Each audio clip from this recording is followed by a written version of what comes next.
Halo teman-teman, jumpa lagi dengan saya Bukan Budi. Pada kesempatan kali ini kita akan membahas mengenai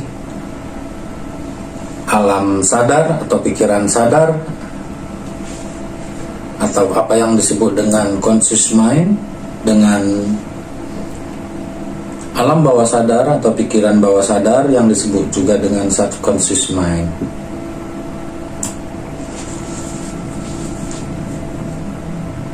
Teman-teman pernah nggak terlintas di benak teman-teman bagaimana cara otak bekerja, bagaimana ingatan-ingatan masa lalu dapat terlintas lagi di masa-masa saat ini, atau memori-memori masa lampau dapat menimbulkan perasaan-perasaan tertentu. Bagaimana dengan tidur? Apakah otak manusia masih bekerja? Demikian juga dengan bermimpi. Bagi teman-teman yang berpikiran kritis, pastilah pernah mempertanyakan hal-hal tersebut, karena rasa ingin tahu teman-teman mengenai cara kerja otak dan bagaimana mengendalikannya, atau bahkan bagaimana memaksimalkannya, pasti sering terpikirkan oleh teman-teman. Tetapi secara singkat, otak kita itu memiliki dua dapur untuk memasak pikiran-pikiran. Dapur yang pertama itu disebut pikiran sadar atau alam sadar, atau disebut juga dengan conscious mind. Dan dapur yang kedua adalah pikiran bawah sadar atau alam bawah sadar yang disebut juga dengan subconscious mind. Umumnya orang-orang itu lebih fokus dia mencari jawaban akan pikiran sadar daripada pikiran bawah sadar. Padahal pikiran bawah sadarlah yang sebenarnya yang sangat mempengaruhi tindakan kita pada suatu permasalahan, yang dapat membentuk kepribadian kita. Pikiran kita ini seperti gunung es di tengah laut, di mana di atas permukaan air itu adalah 10%. Itulah yang diibaratkan sebagai pikiran sadar kita, yang 10% itu. Sementara yang tidak terlihat itu, yang di bawah permukaan air, adalah 90%-nya lagi. Itulah yang diibaratkan oleh Sigmund Freud itu pikiran bawah sadar kita, atau alam bawah sadar, atau subconscious mind. Jadi jika melihat gunung es itu secara keseluruhan, area pikiran bawah sadar kita lah lebih mendominasi keseluruhan cara pikir kita, namun tidak terlihat. Jadi pikiran sadar adalah 10%, pikiran bawah sadar adalah 90%. Bayangkan betapa dahsyatnya pikiran bawah sadar kita. Jadi apa yang disebut dengan pikiran sadar? Pikiran sadar atau alam sadar atau conscious mind adalah proses mental yang bisa dikendalikan dengan sengaja.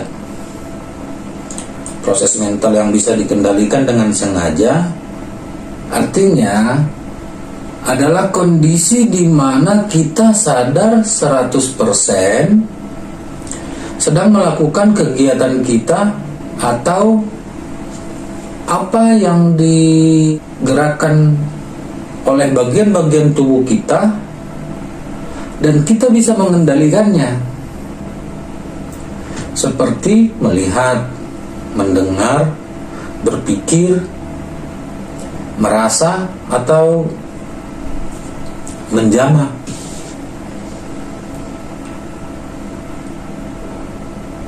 Pikiran sadar inilah yang disebut sebagai seseorang itu menggunakan otaknya.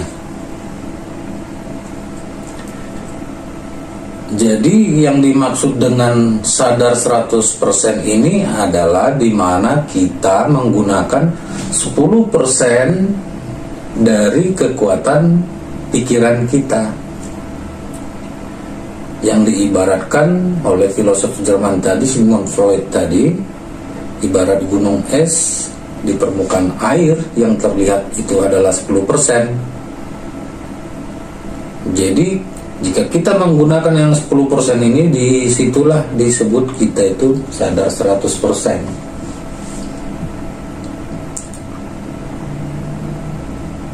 Jadi di alam sadar atau pikiran sadar,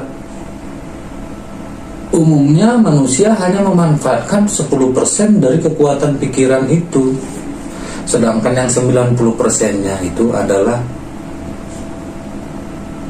pikiran bawah sadar atau alam bawah sadar. Pikiran sadar atau alam sadar mempunyai 4 fungsi utama, yaitu mengenali informasi yang masuk melalui panca indera. Yang kedua, membandingkan informasi yang masuk itu dengan memori kita. Yang ketiga, menganalisanya. Dan yang keempat adalah memutuskan respon spesifik apa terhadap informasi tersebut. Ya, contohnya alam sadar adalah dimana saat kita mulai terbangun dari tidur sampai kita berkonsentrasi atau fokus sedang melakukan aktivitas kita setiap hari, seperti melihat, mendengar, merasa, berpikir, mengingat sesuatu, itu termasuk alam sadar. Oke, kita memasukin yang kedua, pikiran bawah sadar atau alam bawah sadar yang disebut dengan subconscious mind. Apa itu pikiran bawah sadar? Pikiran bawah sadar adalah proses mental yang berfungsi secara otomatis sehingga kita tidak menyadarinya dan sulit untuk dikendalikan dengan sengaja. Proses mental yang berfungsi secara otomatis sehingga kita tidak menyadarinya dan sulit untuk dikendalikan dengan sengaja. Sulit ya, bukan nggak bisa, sulit. Jadi pikiran bawah sadar berfungsi untuk memproses perasaan, kebiasaan, memori jangka panjang atau memori permanen, persepsi, kepribadian, intuisi, kreativitas, dan keyakinan. Contoh dalam kehidupan kita sehari-hari, di saat kita mengetik, kita bisa mengetik tanpa melihat keyboard. Di saat mata kita membaca huruf-huruf yang akan kita ketik, tangan kita mengetiknya. Itu bagaimana terjadi? Itu adalah dikendalikan oleh alam bawah sadar. Karena di alam bawah sadar kita telah menyimpan memori-memori posisi huruf-huruf pada keyboard itu, sehingga tanpa melihatnya pun kita bisa mengetiknya. Contoh lain, saat kita naik sepeda, pada saat kita mau menaiki sepeda ya, kita masih di alam sadar, kita dikendalikan pikiran sadar. Tetapi ketika kita sudah menaikinya, yang mengendalikannya adalah alam bawah sadar, di mana secara refleks kaki kita mengayuh sepedanya dan tangan kita memegang stangnya dan mengarahkannya. Contoh yang lebih spesifik lagi, ketika kita naik sepeda itu, handphone kita berbunyi. Spontan kita ambil handphone, kita baca itu WA atau SMS, atau kita ngobrol, telepon masuk. Secara otomatis tangan kita ini hafal di mana belokan, belok kiri, belok kanan, lurus, sehingga kita sampai ke tujuan dengan selamat. Itu yang mengendalikannya adalah alam bawah sadar. Contoh yang lain, ketika seseorang itu dihipnotis.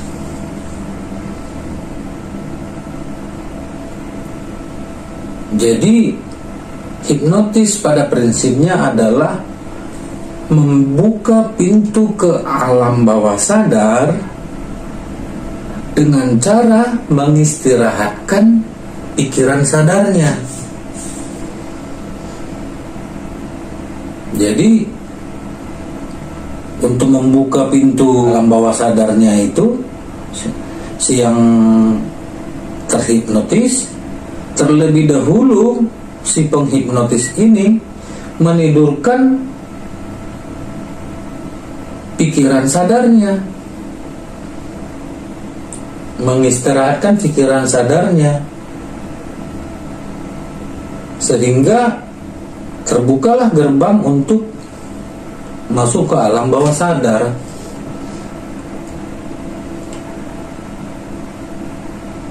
Agar sugesti-sugesti yang diberikan nanti tidak diolah oleh pikiran sadar si terhipnotis. Kalau pikiran sadarnya itu tidak diistirahatkan dulu, jadi harus diistirahatkan dulu pikiran sadarnya, supaya nanti disugesti-sugesti si penghipnotis, si yang terhipnotis, tidak diolah oleh pikiran sadarnya sugesti-sugesti itu. Karena pikiran bawah sadar yang terdiri dari perasaan, intuisi, dan keyakinan terkadang disangkal oleh otak sadar kita bila kita dalam keadaan sadar. Jadi harus diistirahatkan dulu pikiran sadarnya, seperti yang di TV-TV itu, disuruh tidur dulu, disuruh tidak sadar dulu dia. Dalam hitungan ketiga Anda tidur, baru setelah itu dikorek pikiran bawah sadarnya, sehingga dia berkata jujur, memori-memorinya itu diangkat ke permukaan. Jadi yang di bawah permukaan laut air itu dinaikin ke atas.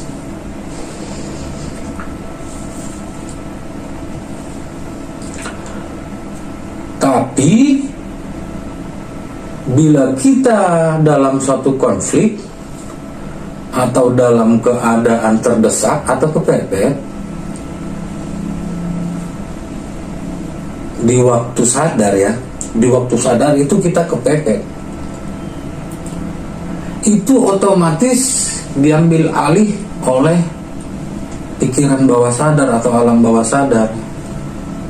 Jadi di waktu kita itu kepepet pikiran bawah sadar yang memegang peran. Contohnya adalah, pernah nggak teman-teman mendengar seseorang itu tiba-tiba bisa melompat pagar tembok yang setinggi 2 meter? Nah itu. Jadi pada saat seseorang dikejar oleh anjing,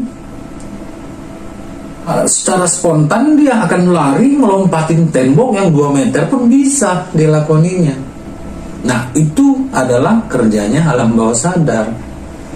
Jadi sewaktu dia sadar itu, tiba-tiba diambil oleh alam bawah sadar.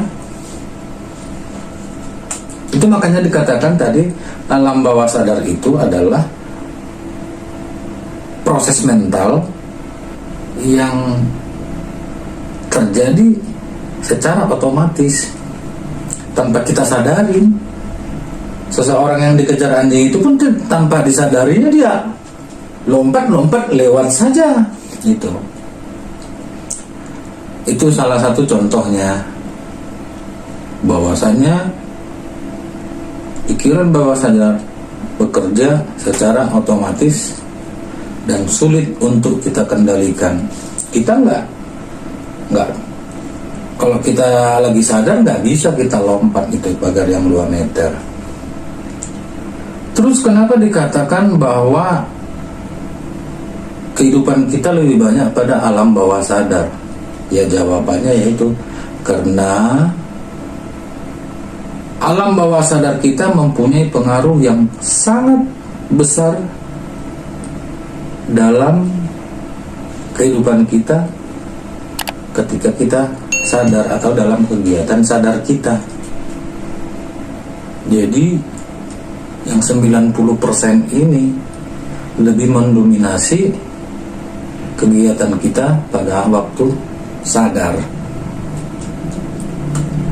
Jadi dorongan alam bawah sadar jika dikembangkan dengan hal-hal yang positif, maka hasilnya akan positif juga.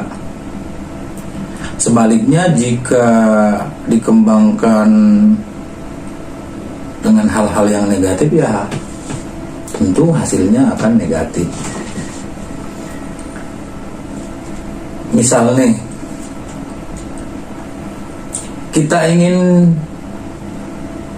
kita mempunyai suatu tujuan, atau sedang ujian, atau sedang tes masuk PNS, TNI, Polri. Kita harus berpikir bahwa kita bisa. Jangan ragu. Jadi sejak dini teman-teman itu harus berpikir, saya bisa. Kenapa?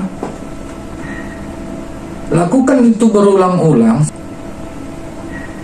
agar pikiran bawah sadar itu merekamnya berulang-ulang. Nah, nanti persepsi kita bisa ini, kata kita bisa ini, akan direspon oleh alam sadar kita dengan keyakinan kita. Jadi dengan keyakinan kita bisa, direspon oleh alam sadar kita. Dipaksa dia untuk melakukan hal-hal untuk mewujudkan tujuan kita tadi. Misalnya teman-teman nih mau lulus ujian atau mau mendaftar polisi, tentara, PNS. Sejak dini bilang saya bisa. Jangan katakan apakah saya bisa, saya akan bisa. Jangan pakai akan, saya bisa. Kalau teman-teman pakai kata akan, nanti gelombang beta akan mengacaukannya. Karena gelombang beta posisinya berada di alam sadar. Sementara kita menyimpan tujuan kita itu di dalam alam bawah sadar. karena sifatnya beta itu adalah ragu-ragu. Sifat alam sadar itu adalah ragu-ragu. Sementara sifatnya alam bawah sadar adalah tegas, positif. Jadi agar direspon oleh alam sadar kita melalui keyakinan kita juga. Jadi misalnya teman-teman punya tujuan tertentu itu, sebutkanlah saya bisa, saya pasti bisa, kayak iklan-iklan itu. Saya bisa, itu adalah program investasi di dalam alam bawah sadar. Belum dimulai tapi saya bisa. Maka persepsi saya bisa ini sehingga keyakinan kita pun akan direspon oleh pikiran sadar kita untuk melakukan sesuatu tujuan kita itu tadi dan berusaha mewujudkannya. Itulah tugas alam sadar yang diberikan, disuntikan oleh alam bawah sadar, dinaikkan dia ke atas agar dilakonin.